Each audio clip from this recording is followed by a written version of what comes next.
Good morning. It's Andrea Dancing Star. Um, Mercury is not retrograde anymore. That's a good thing. Um, my glasses just got foggy. 5 planets are still retrograde right now. That would be Jupiter, Saturn, Neptune, Pluto, and Uranus. And it's like what the sun is in Virgo. I feel like the moon is in Libra. I feel like Mercury is in Leo. And then what planets am I missing? Oh, Mars. Maybe it's Mars that's in Leo. Maybe Mercury is in Virgo. I'm pretty sure it goes that way. There's one other planet that's in Libra again. It's a lot of like Libra, Earth, a little tiny bit of fire, 5 retrograde planets. So, from the knowledge that I have in my head, I would say that probably Virgo is like the sign of like everlasting know-it-alls need love too. I'm not knocking Virgos, but they're kind of attention to detail kind of people. Um, it's Earth sign. Libra on a high vibration would want to make sure that there is a balance in everything. And considering it's an air sign, that would correlate into thought, and communications. So on high vibe, everything would be wanting to be communicated in a just way and for justice. But are the majority of people in the world on a high vibe? I mean, no. It's this big awakening, but I mean, no. Mm-mm. Not the majority. No. So, as within, so without. Generate the high vibe on the inside. Visualize your reality the way that you believe it should be on a high vibe, in a high vibe, and make it so.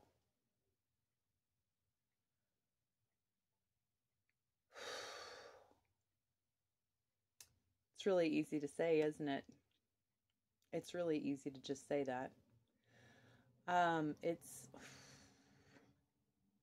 easier said than done whenever you have 5 planets retrograde. I don't think that it is actually easier said than done. I think comprehending exactly what that actually means probably takes some effort, especially if, you're not 12 or 18. I'm 42. So I've gotten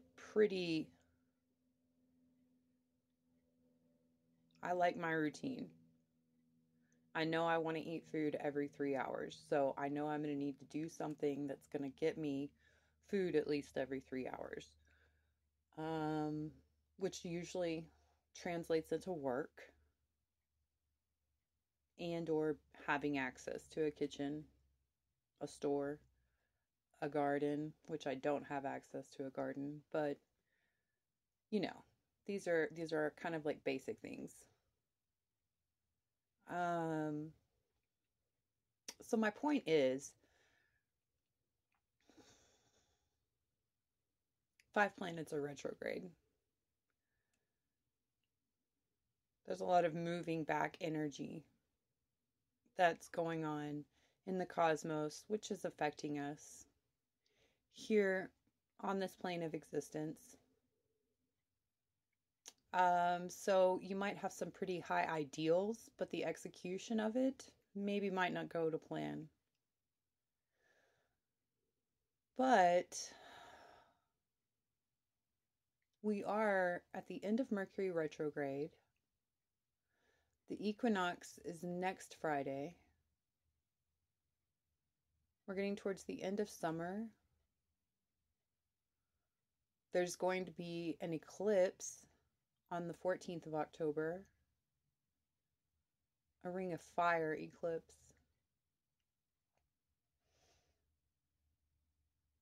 Eclipses eclipse things out. They end things. Some people are very superstitious and don't go outside during an eclipse. They don't eat during an eclipse. I don't go outside during an eclipse.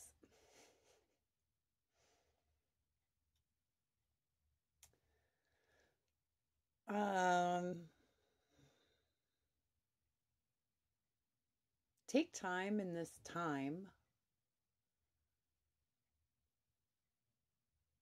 to see what's working for you and to see what you're missing.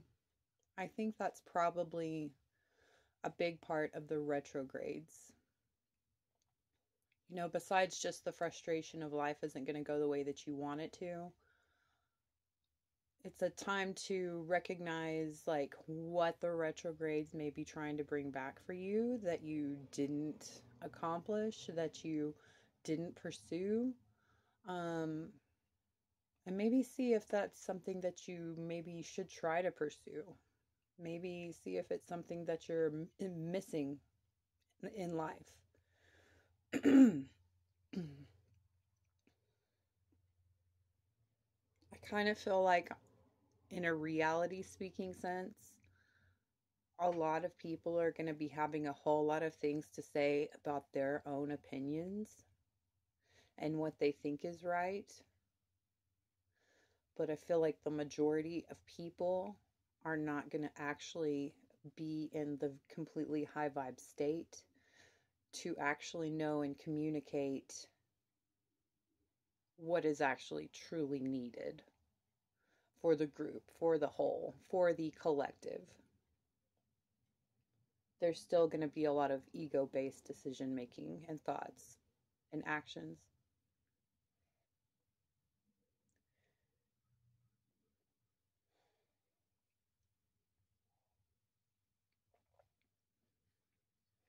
I personally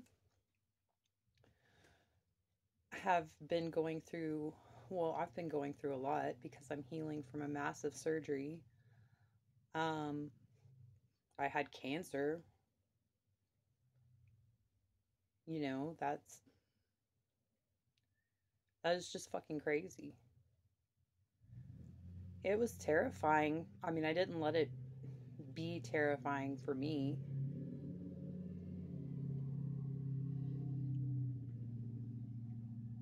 Too much. I really didn't. Because my life has already been really terrifying. So I was just kind of like, oh, cancer? Yeah, seems legit.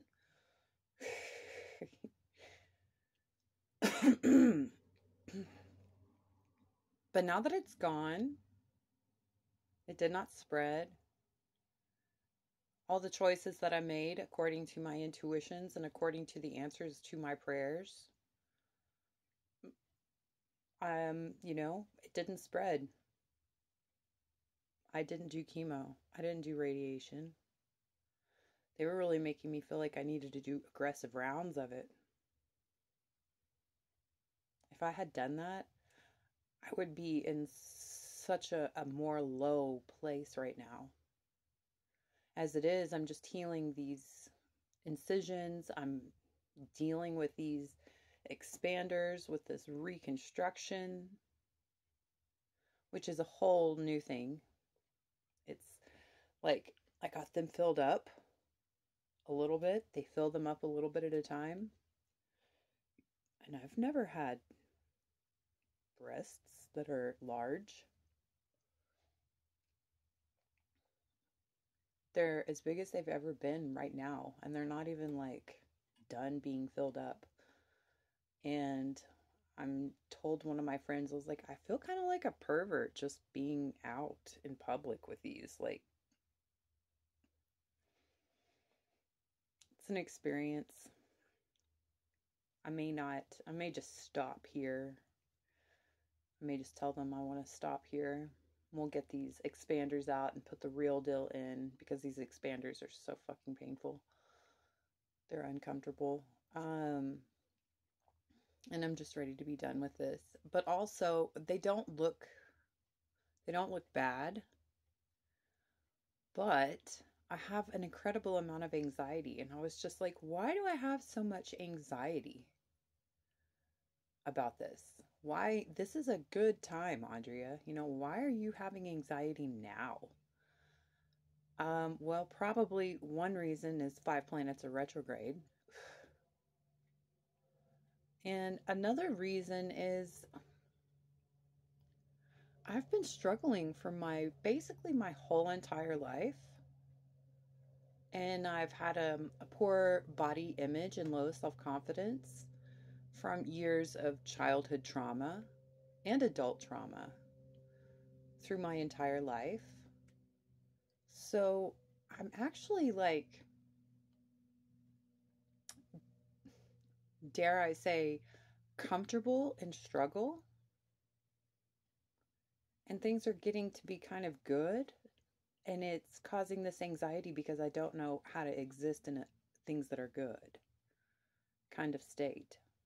Because I've never done it. It's new. Also, I always toned myself down. My mother was very, very, very jealous of me as a 4-year-old. And, empath, HSP, highly sensitive person right here. I knew that. So I always tried to make myself really ugly. I was never comfortable in being any kind of beautiful. Well, you know what? I think being human is kind of beautiful, as long as you're trying to be a good one. No matter what you look like, no matter what your size is. But I've always had this habit of trying to tone myself down in order to make someone else feel better or not feel threatened by me. Wrong. No, we will not do that anymore. No, that's wrong. So getting myself out of that programming has been pretty tricky. It's also brought to my mind that, I don't know about you, but I'm going to assume that it's probably almost everybody probably has some degree of what I'm about to say.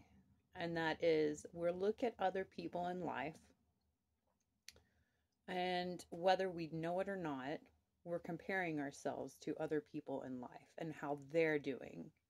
And we're going, am I doing what they were doing? Like, am I doing as good as they did? Or am I doing better than they did? Or that doesn't matter. That doesn't matter. It's their life. It's their experience. We need to just be focusing on that we're doing the best for ourselves.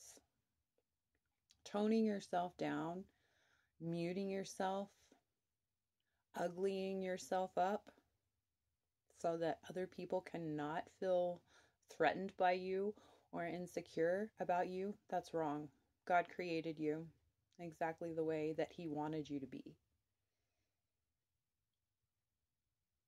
You need to love you. I need to love me. And know that God loves you. God loves me. And God loves all the other people too. But it's only your job to be you. Exactly how God made you.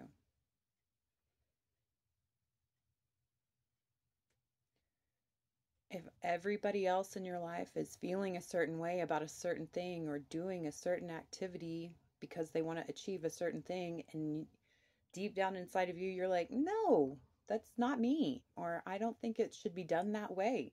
You know what? Do it the way that you think you need to be doing it. Listen to yourself.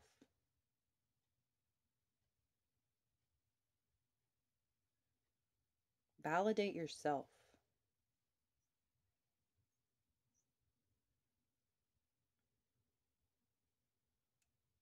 Even if everybody questions you or doubts you or tells you that you're wrong, well, whatever. Maybe you might be wrong. Learn it yourself, learn that lesson yourself.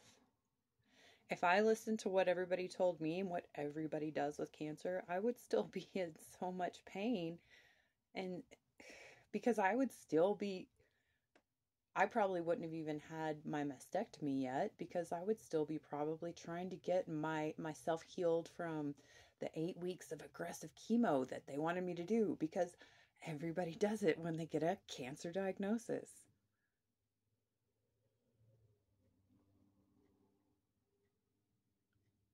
Number one, pray. Number one, God.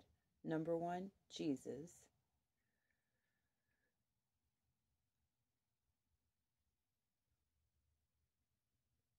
God will never give you the wrong message on how to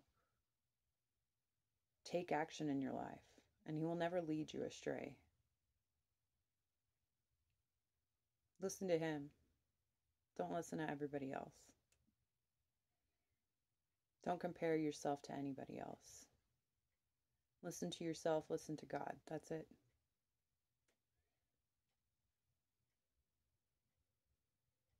Even if you're the only one doing it, guess what? You probably should be the only one doing it, because you're the only you. Lead by example. Maybe other people will start to recognize, oh wow, you're onto something. You might be having some success. Just because all of your other friends or all of your family or whoever, your coworkers, they're having anxiety, they're having a hard time, misery loves company. And it's a nice character trait to want to listen to people. And being an empath means that yes, you do feel people's pain. But you're not supposed to just feel everyone else's bullshit and put yourself and your happiness to the side because they're sad. No. You're supposed to shine. You're supposed to be you. Maybe you will shine so bright that you could inspire them to not be sad instead of going down to their level and being sad with them. It's been real tricky. There's been a whole lot of anxiety all around me. It's like these little traps of darkness just waiting to jump out and be like, oh, she's shining. I can't wait to go dump on her. It's always been there. People are always going to have bullshit. People are always going to have pain. It's life. It's a cycle. It's up and down. Nothing's ever perfect or constant. Constant imperfection. Deal with that. Accept that. Learn that you're probably never going to be perfect at something. And enjoy yourself. Enjoy that. Accept it. But we've got to stop comparing ourselves to other people. That's the thing. Stop looking at what everybody else is doing and going, should I be doing that too? No. You're not them. You're you. You should be doing what you are supposed to be doing. And you know what you should be doing.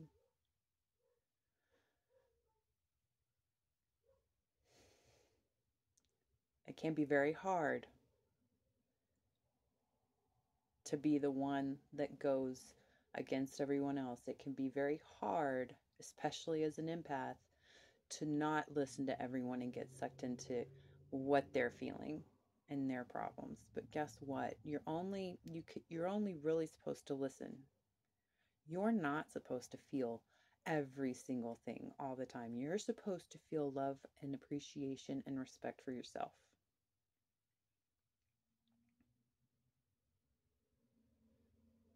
And I felt kind of like I maybe just need to remind everybody of that. I have to remind myself that a couple of times every day. I'm overcoming a lot, but I'm not dumping everything that I'm going through onto everyone, you know? So why should I allow everyone else to dump onto me?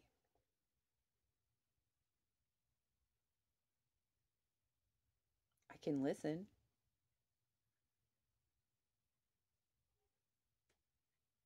I can offer up constructive advice if I should have it. But I don't have to get all the way into the feeling of another person's misery. And I should not compare myself or my achievements or my success or even my failures to another person's. They're mine. Constant imperfection.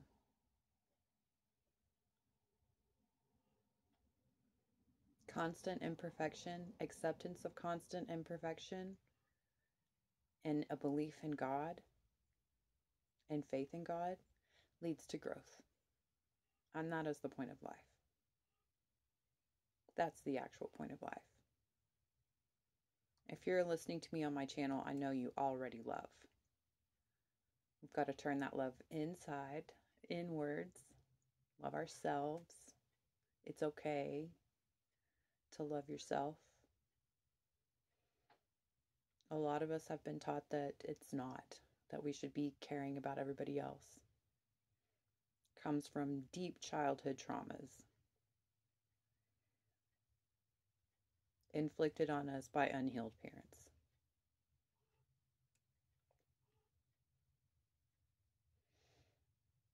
I love you. I love myself more. And I love God and Jesus the most. I hope y'all have a really good Sunday.